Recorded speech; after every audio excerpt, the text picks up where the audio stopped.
What about replacing your filler words with just silence? Bro. So we talked about this off camera. People are very uncomfortable being silent. Like that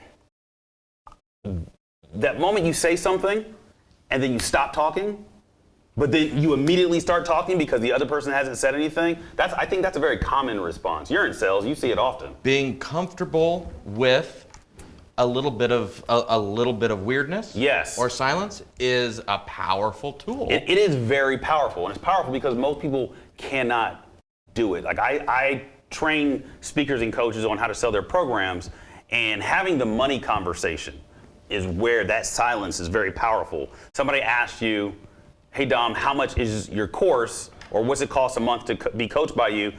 Give them the price, and then shut up. Yep.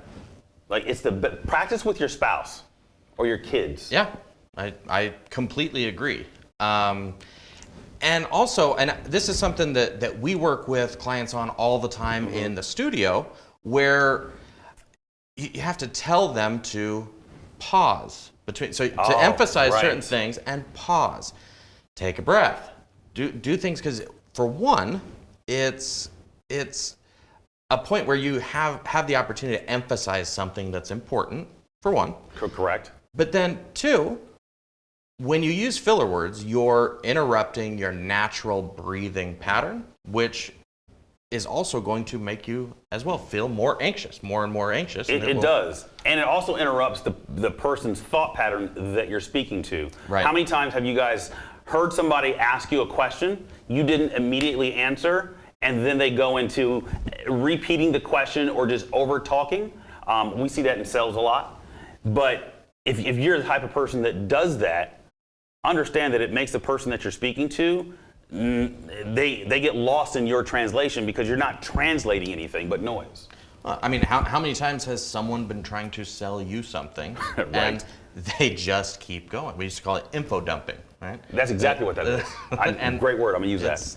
That's all you're doing. You're just dumping information as opposed to listening, as opposed to stopping and taking a step back for a minute and being comfortable with the silence. And then if maybe you can't start there. Maybe a person can't just speak or state their purpose, state their mind, and then stop talking. If you're going to use a filler or move away from a filler, use something more intentional. For example, what are your thoughts? That's a good filler question. Have you considered this? That's a good filler question. But eventually you're gonna have to stop. What are your thoughts? Stop talking. Absolutely.